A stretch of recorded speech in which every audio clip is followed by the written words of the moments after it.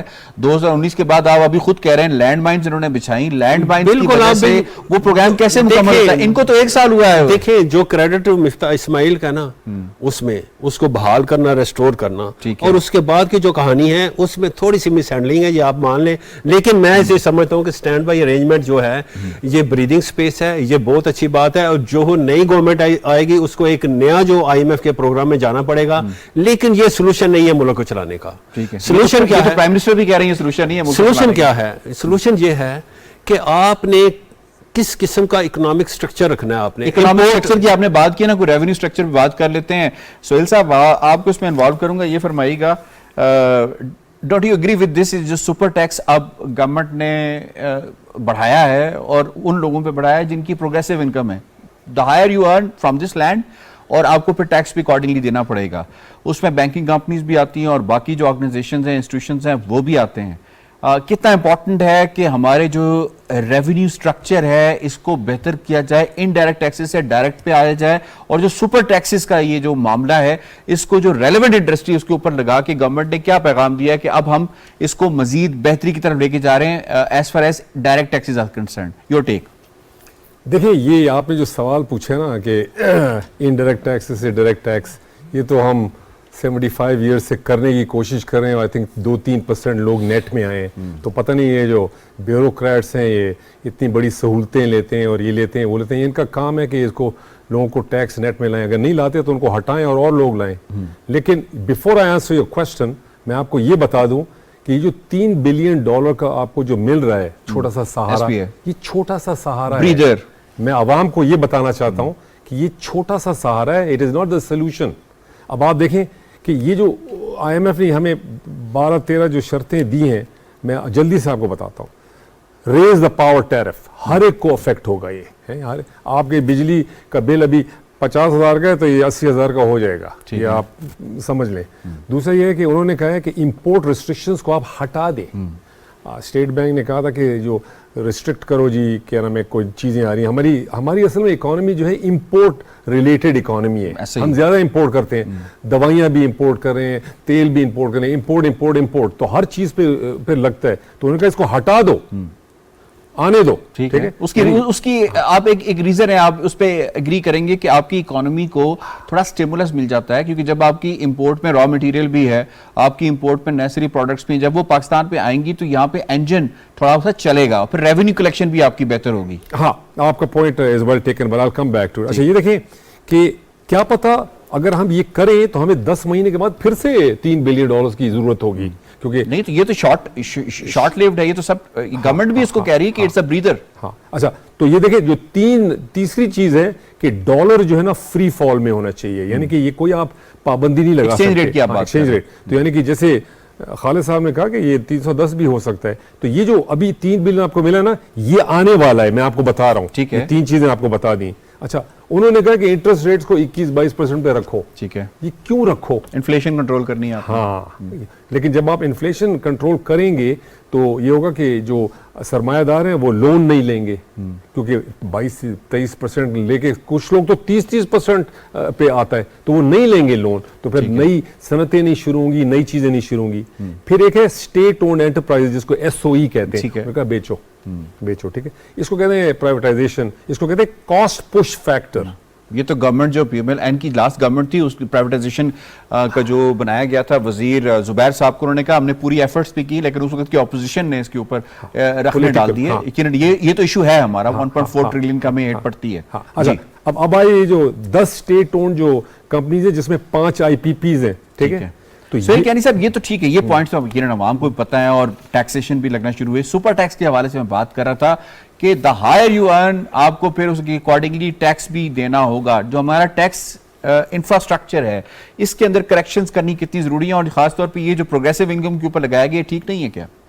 دیکھیں there is more than one way to skin a cat. جیسے سولنگی صاحب نے کہا نا کہ اکانومی اسٹوپڈ. اب یہ پتہ نہیں پاکستانی عوام یہ سمجھتی ہے یہ امریکن ایکسپریشنز ہیں، لیکن یہ بڑے تیر کی طرح لگتے ہیں ایکسپریشنز اگر آپ کو انگلش آتی ہے.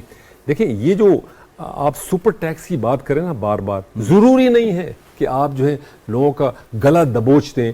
جو جیسے کہ جیک ما جو ہے، جو اتنا امیر آدمی ہے، وہ پاکستان میں رہتا ہوتا اور اس کے اوپر آپ سپر ٹیکس لگا دیں، وہ یہاں سے بھاگ جائے گا. جو سرمایہ دار وہ بھاگ جائیں گے. نہیں تو ہم اس ڈر سے ٹیکس نہ لگائیں کہ لوگ بھاگ جائیں گے، نہیں میں ریونیو نہیں دیں گے. نہیں میں آپ کو بتا رہا ہوں، you do it the other way. Okay اب میں آپ کو چھوٹا سا ایگزامپل دیتا ہوں. تیل کی ضرورت ہے آپ کو آئل اینڈ گیس میں، کوئی 25-26 کمپنیاں جو تیل اس کو کہتے ہیں اپ اسٹریم آئل اینڈ گیس. اگر وہ جیسے کہ سوئی گیس ایک اور بنا دیں، gas is measured in trillion cubic feet, ٹھیک ہے. اس کی جو تھی نا 60 ٹریلین کیوبک فیٹ تھی، اب اس کا ذخیرہ جو ہے 20-25 پہ آ گیا کیونکہ ہم نے کھا لیا ہے. We need to find 5 more Sui gas fields. ٹھیک ہے. اچھا وہ کیسے فائنڈ کریں گے؟ By drilling. ایک ڈرل جو ہے پوٹوہار میں یعنی کہ ہے کوئی $12 ملین کی، کرک میں ہے کوئی $6 ملین کی، بدین میں ہے کوئی اباؤٹ $4 ملین کی 1 ویل. اب یہ کون پیسہ لگاتا ہے؟ شیل لگاتی ہے، شیل تو چلی گئی. ٹھیک ہے. فارن کمپنی ENI لگاتی ہے. نہیں پاکستانی کمپنیز بھی ہیں. آپ ایسا کریں، آپ جو ٹھیک ہے ترقی یافتہ ملک ہیں انہوں نے پتہ کیا ٹھیک ہے they give what is called a flow through tax. there is always a way. Time کی بات ہو رہی ہے. شارٹ ٹرم کے اندر جو اقدامات اٹھائے گئے ہیں $215 بلین کے اٹھائے گئے ہیں، کرن یہ روپیز کے اٹھائے گئے ہیں. اصل میں پرابلم یہ تھا کہ لوگ یہ کہہ رہے تھے کہ ہمارے اوپر ڈائریکٹ جو ہے وہ اس کا انفلوئنس تو نہیں آئے گا. اصل چیز پوچھنے کا مقصد یہی تھا کہ سپر ٹیکس جو لگایا گیا ہے وہ ڈائریکٹ ٹیکس کی مد میں لگایا گیا تاکہ لوگوں کو جو شارٹ ٹرم کے اندر جو ہے لوگوں پہ زیادہ امپیکٹ نہ پڑے. یقیناً ہمیں دوسرے موضوع کی جانب بڑھنا ہے. دوسرے موضوع میں ہم $200 بلین جو آپ کو بات کریں نا، یہ جو ہے نا یہ ٹھیک اسٹریٹجی نہیں ہے میرے خیال سے. I don't agree with this. Okay آپ کہہ رہے ہیں انویسٹر کے لیے ٹھیک اسٹریٹجی نہیں ہے. It needs a long term strategy. اور دوسرے موضوع کی جانب ہمیں بڑھنا ہے. دوسرے موضوع پہ ہم بات کریں گے یہ بار بار مغرب کی جانب سے اور کچھ چنیدہ کنٹریز ایسے ہیں ان کی جانب سے شاعر اسلام کے اوپر، قرآن پاک کے حوالے سے اور آپ صلی اللہ علیہ وآلہ وسلم کی ذات اقدس کے حوالے سے اس طرح کی حرکات کی جاتی ہے جس سے پوری مسلم امہ جو ہے وہ تکلیف میں مبتلا ہو جاتی ہے. حال ہی میں کچھ دن پہلے بڑی عید یعنی عید الاضحیٰ والے دن جو کہ سویڈن کے اندر ان کے اسٹاک ہوم میں ایک بہت بڑی مسجد ہے، اس کے سامنے ان کی پولیس نے ایک لعین شخص کو الاؤ کیا کہ وہ جائے اور اس مسجد کے سامنے جو ہے وہ اس طرح کی حرکت کرے اور توہین قرآن پاک کرے. اور جو مسجد کی انتظامیہ انہوں نے درخواست دے رکھی تھی کہ آپ اس طرح کی حرکت مت کروائیں، یہ اظہار رائے کی آزادی نہیں ہے. مرزا سولنگی صاحب اس پہ سر آپ کو انوالو کروں گا، یہ بار بار کیوں ہوتا ہے؟ یہ کسی ڈیزائن کے تحت ہوتا ہے؟ اور اگر سویڈن کی گورنمنٹ یہ کہتی ہے کہ جی ہم تو اس میں انوالو نہیں ہیں، یہ ایک انڈیویجول ایکٹ تھا جو کہ اس نے کورٹ سے پرمیشن لی، ایک ان کی کورٹ انوالو، دوسری ان کی پولیس انوالو، یہ کیسے ہم کہہ سکتے ہیں کہ سویڈن کی گورنمنٹ انوالو نہیں ہے اور بار بار یہ کام ہو رہا ہے؟ میرے خیال میں ہمیں اس معاملے پر ذرا سنجیدگی سے سوچنا ہوگا کہ یہ جو اسلاموفوبیا ہے مغرب میں، امریکہ میں بھی ہے، خاص طور پر 9/11 کے بعد کافی بڑھا، اس کے پیچھے کیا ہے؟ اس کے پیچھے ایک جو اینٹی امیگریشن ایک سوچ بھی ہے. اس کی جو پولیٹیکل اکانومی ہے وہ یہی ہے. جی امریکہ کے اندر بھی اور مغرب کے اندر بھی، یورپ کے اندر بھی جو رائٹ ونگ دائیں بازو کے جو سیاستدان ہیں وہ اس کو بہت زیادہ بڑھا چڑھاتے ہیں. اور وہ چاہتے کیا ہیں؟ اس سے کیا ہوگا؟ ان کا ایک بیانیہ ہے مسلمانوں کے بارے میں کہ یہ پرتشدد لوگ ہیں، یہ ہر چیز پہ گلا کاٹنے سے کم بات نہیں کرتے، اور اس طرح کے حرکات کے نتیجے میں وہ اشتعال دلانا چاہتے ہیں ان ملکوں کے اندر بھی اور مسلمان ملکوں سر آپ کی اجازت سے ہمیں علامہ صفات رسول صاحب نے بھی اس پہ بات کرنے کے لیے جوائن کیا، ان سے ذرا بات کرتے ہیں۔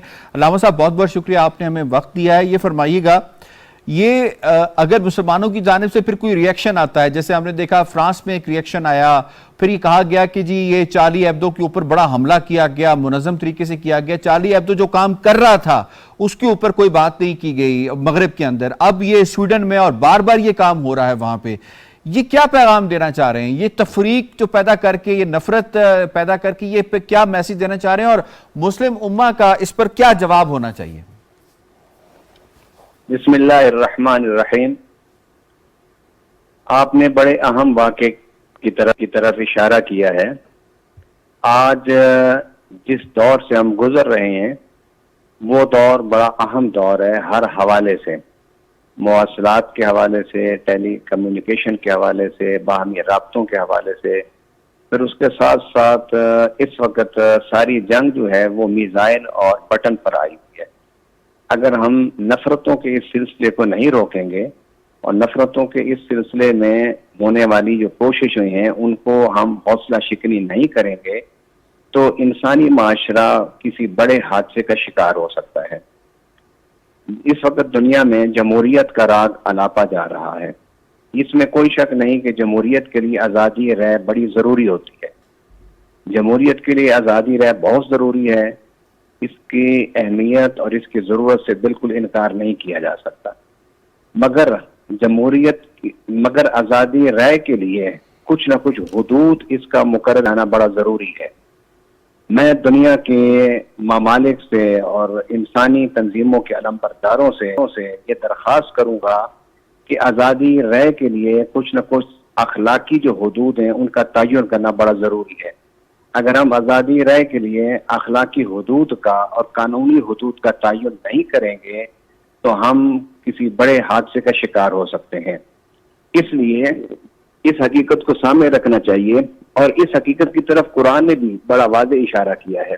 قرآن پاک میں اللہ تعالیٰ نے فرمایا ہے لا اکراہ فی الدین، کہ اسلام میں کسی چیز کی زبردستی نہیں ہے، اور آزادی رائے کے لیے قرآن پاک میں اللہ تعالیٰ نے فرمایا قل الحق من ربکم فمن شاء فلیؤمن ومن شاء فلیکفر، کہ اللہ تعالیٰ کی طرف سے حق آ گیا ہے، اب جو اسے چاہے قبول کر لے، جو اسے چاہے نہ قبول کرے۔